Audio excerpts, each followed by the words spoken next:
Things did not go very well for Sarah Boone at her recent sentencing, and I'm talking like way not well, okay? We're gonna talk about the sentencing overall and go over it in today's video.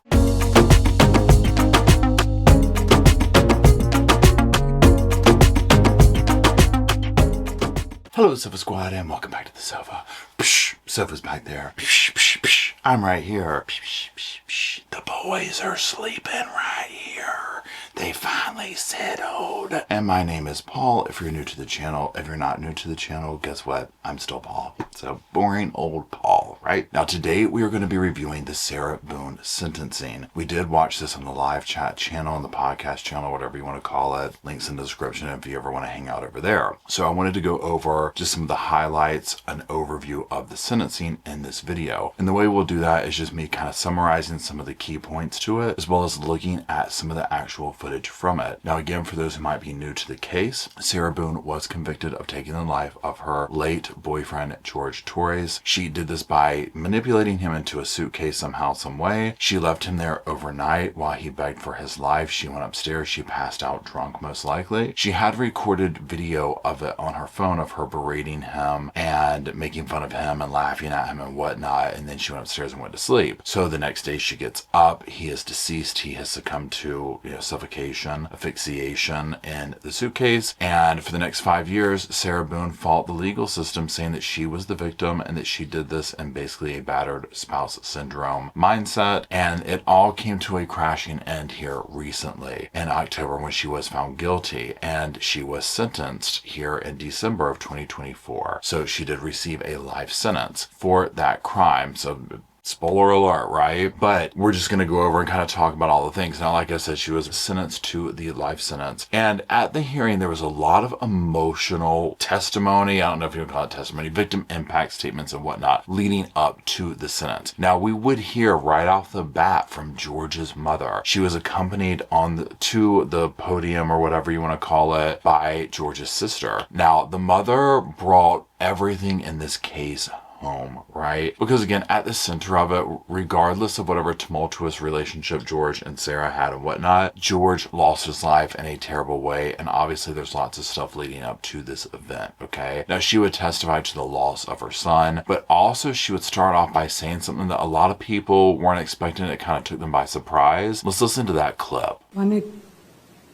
I just want to tell Sarah Boone that I don't hate her for what she did.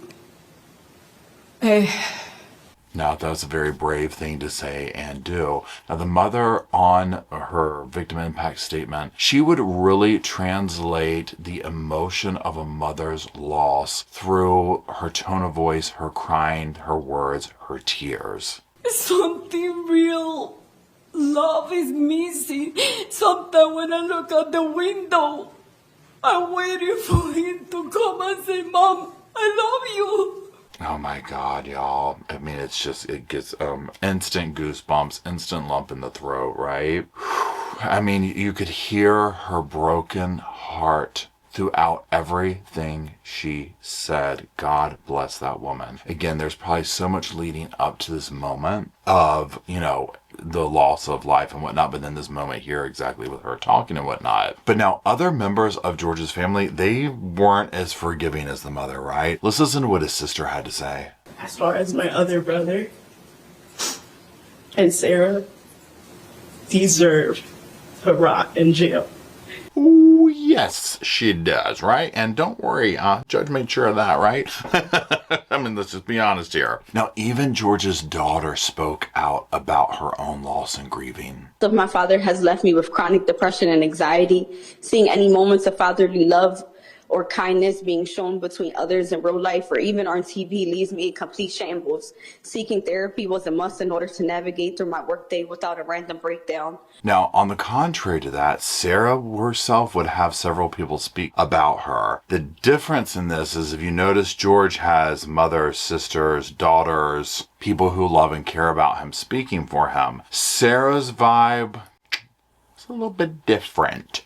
Yeah. So, Sarah only had people speaking for her that she just recently met since being in prison, right? Or jail, I'm sorry. Not that there's anything wrong with that, obviously, but it's very telling that there's nobody from her past to get up and say, like, one decent thing about her, okay? Not even the bartender across the street. I'm just saying. Right? But let's listen to what the first person who got out there and spoke, and this would be the chaplain at the jail where she was at. Now, she knew Sarah for, I believe, like 4 years of this time, so let's hear what she has to say about Sarah. Very helpful. And then after she graduated from the program, I was her counselor for the other 3 years. And I always found her, very sincere and, trying to do better. I spoke with many inmates that knew her and was associated with her. And they spoke very highly of her and said that, she was helpful and kind and tried to help other people. She was really helpful. She would help fill out the commissary, the ramen noodle form. She was real good at that, okay? I mean, real good. It could be of a real benefit if you let her back out into the societies. Now look, the chaplain wasn't the only one to speak, right? Sarah had ladies up there almost fighting over her, I would say. Let's hear what a couple of them had to say. Now, it's my understanding, Ms. Penna, that you were in the county jail with Sarah Boone. Yes. How long were y'all in the same cell together? Yes. I was in there for 4 years, but we're together for 3. Okay. My word. Give her a cookie or a Medal of Honor or something. She was in the same cell for 3 years? Does she get hazard pay or something like that? Was this a special form of punishment she was receiving, right? I would almost be looking at a lawsuit if I were her, but that's just me. Okay. Now, apparently her time with Sarah was so moving. She seems to be at some kind of a loss of words with the judge. Let's just hear what else she had to say. She helps everybody. She's always, spirit. She helped me a lot, and she would come to me. She'd talk to me all the time and pick me up when I was down, or if I didn't know something. She's good. She was a good person to me.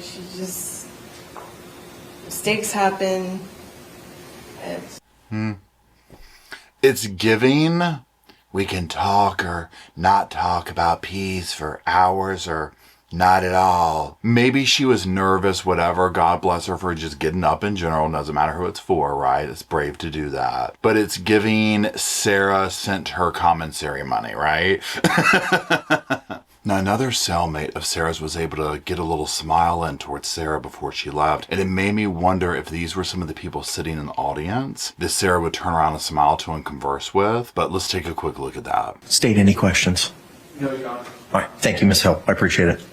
She was like, did I do good, baby? I mean, I said some really good things about you. Now, another person would speak for Sarah, but this person called in. They were from Minnesota, I believe they said. Now, this is someone whom Sarah's not met in person per se, but she became pen pals with. Now, this lady spoke very highly of Sarah, very poorly of the media, very poorly of social media's coverage of Sarah. And she wanted to make sure that everybody knew that Sarah was not a narcissist. Nope, absolutely not. Not as in the way that so many have accused her of, including doctors, right? Now, they never said she officially was one, but just showed signs, all this type of stuff, okay? So, but this lady wanted to make sure that everyone knew that Sarah was, a changed woman, not a narcissist. And her main talking point for this was rather interesting. Let's take a look.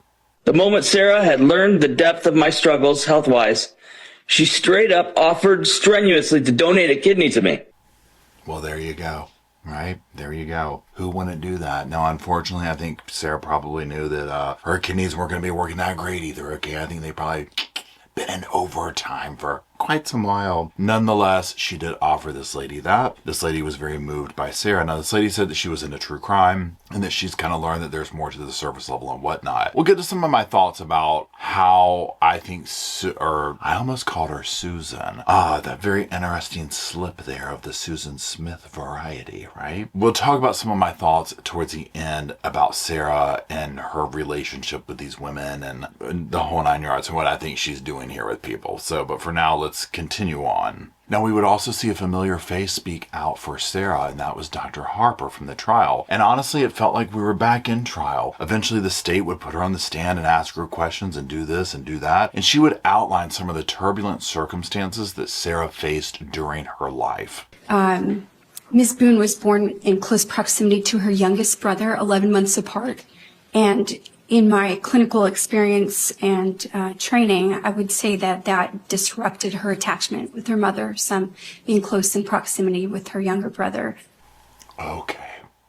It all makes sense now, right? So, again, she's just doing her job. She's up there. She's getting paid, obviously, to do this and say basically whatever they want her to say. It is what it is, right? Both sides do this from time to time. I tend to lean a little bit more into the state's witnesses often because many times there's nothing, let's say, jeopardizing, or there's no motivation in the same way that there might be for other people that, you know, do this for the defense and whatnot. But not every case is that way, and not every expert witness is that way. Now then, for the grand finale, if you will, Sarah would take the stand and she would read a letter that she did say was edited. It's my belief that she sat there and probably listened to the victim impact statements and then crossed out certain parts and added other parts to it, okay? It's just kind of what I think. But she said that she was only going to read the important facts that people needed to know that she wasn't able to like get out in the trial and whatnot. Whew, and oh, did she. This is just the tip of the tip of the tip of the iceberg. So, just the tip, Sarah. Alrighty. Well, definitely was just the tip, but she quickly broke the tip off and exposed everything she has been wanting to say for quite some time. Nothing holds a candle to what Sarah would do next. She would absolutely decimate George and his reputation in front of his family and the court. This held me together, made me shine brighter, and overcome the damage caused by George Torres, the Torres family, the justice system, Orange County Corrections Department, social media, scoundrel detectives, infamy, defamation, ongoing constitutional rights violations, second-degree murder, forced into being pro se. Just as gold is very precious, forgiveness is invaluable. Well, I don't believe any stone was not left unturned in that one, or however that little saying goes. But that wasn't all. No, she had more to say. This time about his family, who sat only feet away from her after they had just got up there and cried their eyes out about the loss of George. She wasn't done. She had a few things to say to them, too. I also forgive the Torres family, his mother and father foremost, also his 2 ex-wives and daughters, all for knowing who George was capable of and has done in the past, his history of violence and where he learned it, than to keep turning a blind eye when I would ask for help. All of his siblings, including Pharrell Torres, who is now on his way to prison for stabbing the mother of their baby in the side of her head. For everyone who knew what George was doing to me, sometimes how and when, but allowed and enabled. Okay.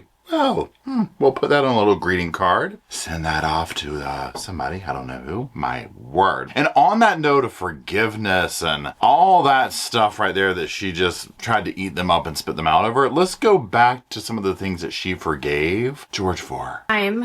He slapped me, kicked, punched, spit on, raped, stabbed, choked, laughed at, pushed, pulled, dragged, whipped, tripped, stole from, lied, terrorized, threatened, humiliated, forced, degraded, made me cry. Every time he tried to end me, defeat, or destroy. I forgive George for beating me senseless, for trying to sleep because I had to go to work or my son's field trip the next day. Okay, hold on. Let's just stop right there. This goes on for quite some time. I have another video where I'm going to go more in depth into this part right here. It's like she wanted the life sentence. Okay. If you were to tell me the top 5 things that you should never do at your sentencing, this right here falls into the top 5, probably the top 3. Absolutely chewing up and spitting out for breakfast, lunch, and dinner the victim whose life you took in front of their family. Okay. Doesn't end well. But guess what? None of us were off the hook either. Sarah had a few things to say about social media. Another great contributor of my gold is social media, with its greed, insensitivity, deception, obvious exploitation, and advantageous gain from my criminal case as a whole. and for sentencing me by anticipation as a result of ignorance and hate, conjured and fabricated by the organized crime that is social media, which condemned me in the court of global public opinion. She had to say global, right? Remember, she was like talking about how she's known like intergalactically, okay? Yeah, okay. She loves this attention. Absolutely craves it.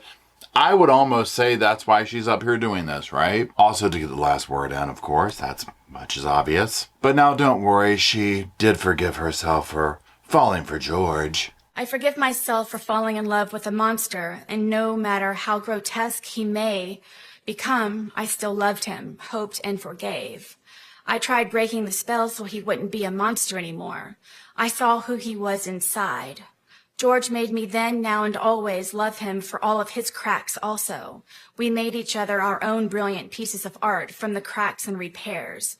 Unfortunately, not all cracks can be. No, they can't now, can they, Sarah? But maybe some can start to mend with a lifetime behind bars. You know, I often wonder when I sit here and listen to her spew this nonsense, if when she talks about George and the things she had to do, I'm like, so was waking him up while he slept outside your door and berating him with a camera at 1 a.m, was that part of your fear? Was zipping him up in a suitcase and leaving him there, berating and making fun of him, only to say after you got caught for his death, you know, I was going to show him that the next morning? Yeah. Got it. Yep. Alrighty. Point taken. But now it wasn't all just, you know, brimstone and whatnot. She did talk about the sweet memories as well. Almost everything reminds me of him. Seeing my stab wound especially every day especially. It truly reminds me that all I really did live through. George haunts me. He is everywhere. I believe because I do still love him, think of him, and miss his laugh the most. You gotta give her something for dramatics, okay? She'd been writing this letter for years, okay? That first line right there, again, I'm laughing at the absurdity of it because it's so over the top to know that his crime family is sitting feet away and that she's like, I often think of my memories with him, especially when I look at the stab wound. I'm just like, speechless. But would you expect anything else after all this? If she said nothing, I'd be shocked. This isn't shocking, right? Let's be honest. This isn't shocking. Okay, this is expected. Shocking would be she didn't say anything. You know, shocking would be she kept her mouth shut. That'd be shocking, right? God bless his family. God bless his family.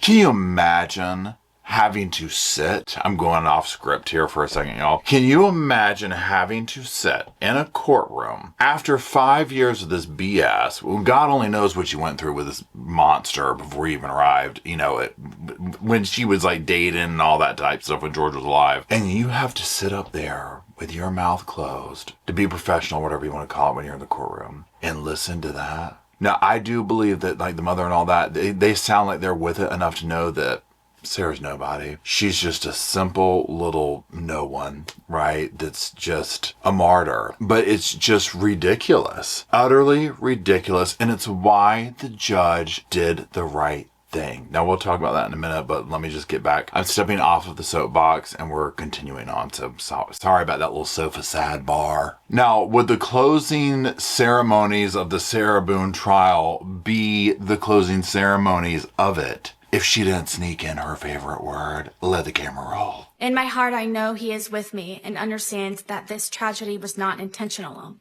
I hope everyone can, his family foremost. Yeah, we'll never forget those words as long as we live, Sarah. Those and caveat, and I forget the one that Daryl Brooks said. These words are seared in my brain, right? Okay, it's just, yeah, we got it, girl. Now, Sarah would directly address his daughter and family members and talk about some of the things that they said in their victim impact statements. And she would say, you know what, I know that you know who I really am and that I really love George, you know, and whatnot. She would kind of call out what they had to say in the courtroom about their father, about Sarah. And I take offense to the statement of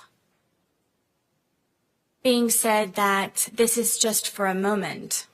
Right now with me here in the courtroom in front of you all, this is just for a moment. But the moments before that, in order for me to be here, is endless. It's everlasting. The scars that I have on the inside, my outside scars have healed except for my stab wound. But this has changed me as a person to see things differently and to understand things differently and to... I can't with the stab wound comment, right? I can't. I can't with that. The way she keeps bringing it up and saying it, because I think that, and I guess the reason that I sit here, I'm so shocked over it, is because even when we saw the evidence of that, it was like she enjoyed it, whatever took place, right? And again, I come through the filter of this. I am looking at this through the lens of George was a victim. I understand that the evidence shows that there was tumultuousness between the both of them, but the majority of the evidence showed that she was the aggressor. She was this and that. Does that mean it's like, oh, well, then it's okay for him to do whatever? No. But I don't believe that he smashed that TV at his own will. I don't believe a lot of this stuff. I think she set him up for most of the things. I think she orchestrated so much of this, and to the degree that she actually believes it. That's what's shocking and absurd to me. And if you follow me, you know, the absurd things, I have to find humor in them, including myself, or else I can't, that's how my brain categorizes it. So when she keeps getting up here talking about, well, the memories of the stab wound, the stab wound, the stab wound, I'm just like, you're so transparent as to what's going on, you know. And again, everybody has their say in court. I get it. Even the defendant here, it's like, that's just, you're right. And I stand by the system and how it works, right? But it's unfortunate when the victims of the victim, when the family members of the victims, and I keep saying that in that way because I consider them victims too, right? Maybe a little bit in a different way because they didn't lose their life, but a victim nonetheless, okay? They're right there. Why? Why do you want to keep making them feel bad? You know what I mean? You killed George. I don't care how you cut it. You killed him. You know what I'm saying? And now it's like she wants to spit in their face and on his grave. Now, in Sarah Boone fashion, she would also try and take control of the situation as if to be like, well, this is a good thing that this is happening. So nanny, nanny, boo, boo, stick your head in, If I were not beaten to death, I was going to work myself to death on the outside. And I never had time to get back into my Bible and to pray and to be with the Lord. And I, being here incarcerated, have had time, of course, to get closer to God, to reacquaint myself to Him and realize what it's all about. Well, girl, you're going to have all the time in the world now, right? Go on, crack that Bible. Get to getting close, girl, okay? Now, that being said, after that, the state would speak up, you know, and bring it all back around and whatnot. And they'd bring up that whole pesky little 15-year deal. Remember, she turned down at the last moment a 15-year deal. She would be leaving prison in several years. Halfway through her sentence at this point. Okay, and what the state would say, and this makes sense, is they're like, look, we offered her this 15 years, and this is for, you know, this is sentencing for the judge that's getting ready to take place. We offered her the 15 years contingent upon taking responsibility, taking accountability, you know, obviously not putting everybody through a trial and all this type of stuff. But after she put them through this for 5 years and she turns it down, so confident that people were going to hear her story, right? So confident. Now, this is a good point to bring up. In Sarah's own defense, Mr. Owens, he would get up there and have his little last say too. His last grasp at mercy for his client, Sarah. You know, and he would basically ask the judge, he's like, look, you need to look at all things considered here. There's things that go on behind the closed doors of a man and a woman in a marriage, okay? We need to look at that, okay? Look at the pictures of Sarah Boone. Okay, just let that speak for itself. Them photographic pictures, okay, where she's all torn up. I mean, look at this carcass of a human being sitting behind me at the desk. She's trifling, Judge. Okay, trifling. Sarah's over there like, what? Right? But that didn't seem to faze the judge at all, okay? Court pronounces sentence as follows. Ms. Boone, court sentences you to life in the Department of Corrections with credit time served that Madam Clerk will provide to you momentarily. Well, let's go on and calculate that time served. So there you heard it from the horse's mouth, or life. So let's round it out with a couple of things. Now, first of all, obviously she has 30 days to do an appeal. He's already assigned an appeal attorney to her. So obviously there will be that. We'll be checking in with that as fast as we can and whatnot to keep up with it and follow it. We'll definitely be hearing from Sarah Boone over the years, okay, that she's not going to go away. She's going to appeal it. She probably will get something on the appeal. Here's the thing. One key point I want to bring up with this is the people speaking out for Sarah. And I don't want to say anything against them because it is what it is, right? They met Sarah in a very contained environment and probably a very kind of like we're going through some form of trauma, being in jail, incarcerated. I don't know their stories and whatnot. It doesn't really matter. And there's like, she was good to me. She was nice to me and blah, blah, blah, blah, blah. And I'm like, I'm sure she was. Sarah was in a controlled environment. She wasn't drinking unless it was toilet hooch. And who knows about that? But, she wasn't out in the streets. You know what I'm saying? Doing her normal thing. Sarah also knows, hey, I'm trying to work something here. I've got to do what I got to do. So Sarah is playing checkers with everybody. The woman who called in who was talking about the kidney, I'm like, Sarah's going to say whatever. She's bored. She's in jail. There's nothing to do. She's fighting a case for 5 years. Of course she's going to tell you that she'll give you her kidney. You think she really would if she got out? The only thing Sarah was upset about was not being able to give me her kidney. She knows that thing was shriveled up anyways. You know what I'm saying? Like, that's the level of manipulation that's going on here. And again, everybody arrives at different spots in life and whatnot. You don't want to harm people or say anything negative. God bless them for seeing, being willing to look at a different side of Sarah and seeing that part of her. It's what makes the world go round. But I just feel like that they are being manipulated by Sarah. I feel like the person who called in from Minnesota, Sarah would know. If you were doing something for her, probably, if she needed to get out and get bonded out to somewhere and whatnot, she was probably also trying to line that up. Where can I go? What can I do? She's thinking she's gonna get out.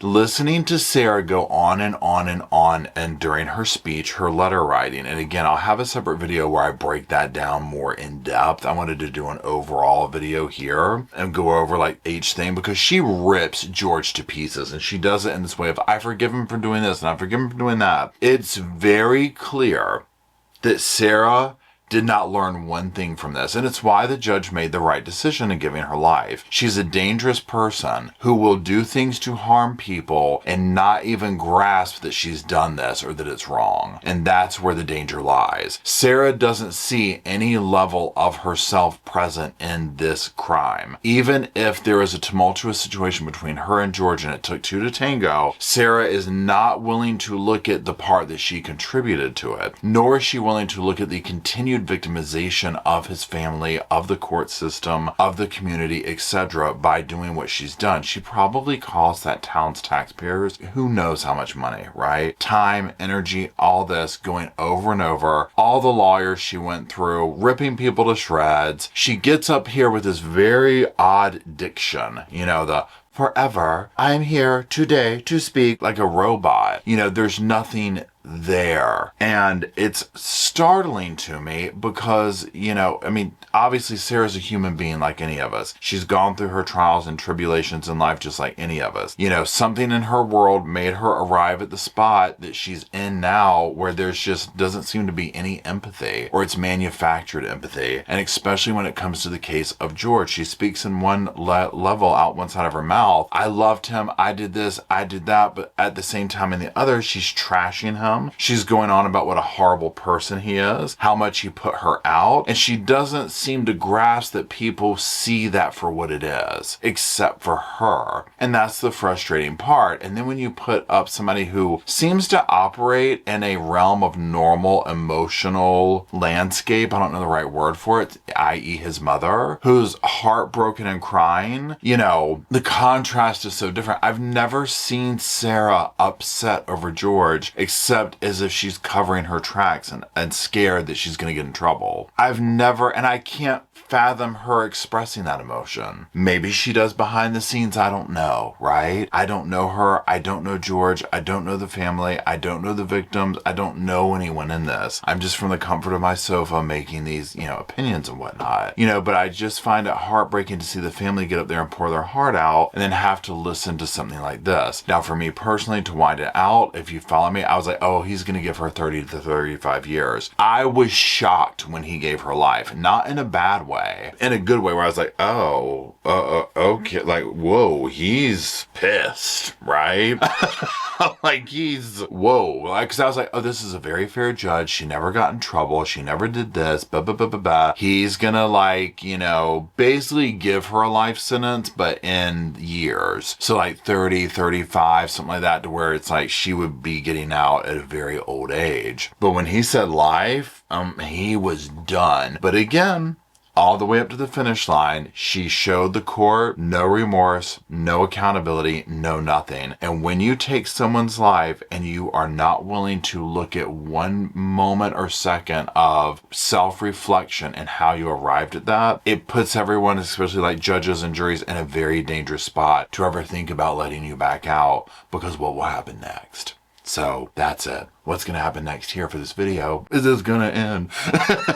It was a little bit of a long one, so I do appreciate you hanging out with me. Drop some comments in the comment section. Let me know what you think about all this stuff. And while you're down there, if you could drop some little sofas off for myself, Rosco in spirit, the boys in physical spirit here sleeping next to me. So we'll have a place to hang out, talk about this case, all the other ones we do talk about here at the Sofa Squad. And until we meander around down to that old comment section to do so, we'll see y'all soon. I just wanted to say thank you again for watching the whole video, and also thank you for being part of the Sofa Squad. Special thanks to all the Patreon members, channel members from both of my channels, everybody who likes, shares, subscribes, comments in the comment sections. It helps the channel out so much. Now, don't forget, I do have that other channel, the podcast channel. That's where we go live, we hang out, we talk. We have kind of sort of a schedule, but just be sure and check it out. I'll put it up here on the screen. Also, if you're looking for merch, be sure to check out my Teespring store. I'll put that up here. And then, like I said in the beginning of the video, if you want to follow me and Rosco on the Instagram,